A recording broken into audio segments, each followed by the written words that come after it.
Hi friends, എല്ലാവർക്കും എൻ്റെ ചാനലിലേക്ക് സ്വാഗതം. എനിക്ക് കുറച്ച് പയർ കിട്ടിയിട്ടുണ്ട്. കണ്ടില്ലേ, നമ്മുടെ തോട്ടത്തിൽ നിന്ന് വിളഞ്ഞു പോയതാണ്.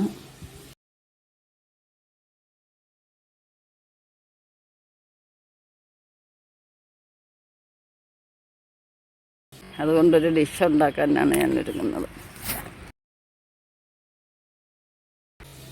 അപ്പോൾ അത് നമ്മളിത് പൊളിച്ചെടുത്താണ് ഇന്ന് തോരൻ വെക്കുന്നത്. അങ്ങ് മുറ്റിപ്പോയി, കൂടിന് ഭയങ്കര കട്ടിയാണ്. നമുക്കിനി ഇത് പൊളിച്ചിട്ട് എൻ്റെ കൂടെ ഞാനിപ്പോൾ ഓമയ്ക്കയാണ് എടുക്കുന്നത്. ഓമയ്ക്കയും പയറോടെ ഒരു നല്ല തോരനാണ് ഉണ്ടാക്കാൻ പോകുന്നത്.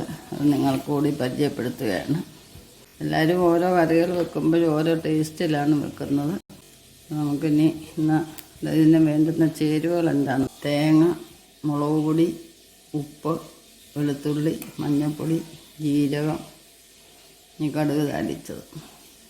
ഇതെല്ലാം ഒന്ന് ക്ലീൻ ചെയ്തെടുക്കാം. പയറെല്ലാം ക്ലീൻ ചെയ്തെടുത്തിട്ടുണ്ട്. ഇത്രയും പയർ കിട്ടിയിട്ടുണ്ട്. ഇനി ഓമയ്ക്ക ഞാൻ ചെറുതായിട്ട് അരിഞ്ഞെടുത്തിട്ടുണ്ട്. ഞാനിന്ന് കുക്കറിലാണ് വെക്കുന്നത്. അപ്പോൾ നമുക്കിനി ഈ അരപ്പിനുള്ള ചേരുവകളെല്ലാം ഒന്ന് മിക്സ് ചെയ്തെടുക്കാവുന്നതാണ്.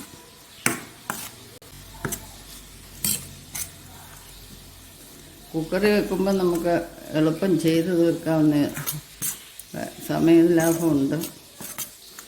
പെട്ടെന്ന് തന്നെ വെന്ത് കിട്ടും.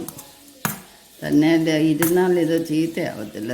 അരപ്പൊക്കെ അത്രയ്ക്ക് നല്ലപോലെ വേവുന്നതുകൊണ്ട് വളിച്ചു പോകത്തില്ല. അപ്പോൾ ഇതെല്ലാം മിക്സ് ചെയ്തെടുത്തിട്ടുണ്ട്.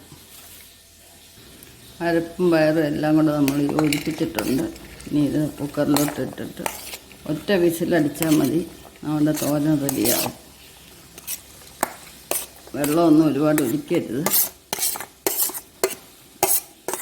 ഒരു കൈ നനവ് മാത്രം മതി. ഓമയ്ക്കായ്ക്ക് വലിയ വേവില്ല. പിന്നെ ഇട്ടേക്കുന്നത് പച്ചപ്പയറാണ്. കണ്ടില്ലേ, ഒന്ന് പെരണ്ടിരുന്നാൽ മതി. വെള്ളം കണ്ട ഈ പരുവത്തിൽ കടച്ച് വേവിക്കാം. സ്വാദിഷ്ടമായിട്ടുള്ള പയറും ഓമയ്ക്കായോടെ ചേർത്തുള്ള തോരൻ റെഡിയായിട്ടുണ്ട്. കണ്ടില്ലേ, 2 മിനിറ്റേ എടുത്തുള്ളൂ തോരൻ. അപ്പോൾ എല്ലാവർക്കും ഈ വീഡിയോ ഇഷ്ടപ്പെട്ടെന്ന് വിചാരിക്കുന്നു. നെക്സ്റ്റ് ഒരു വെറൈറ്റി ആയിട്ട് അടുത്ത വീഡിയോയിൽ കാണാം. ഇതുവരെ സബ്സ്ക്രൈബ് ചെയ്തിട്ടില്ലാത്തവർ സബ്സ്ക്രൈബ് ചെയ്യുക. ശുഭദിനം ആശംസിച്ചുകൊണ്ട് ബൈ ബൈ.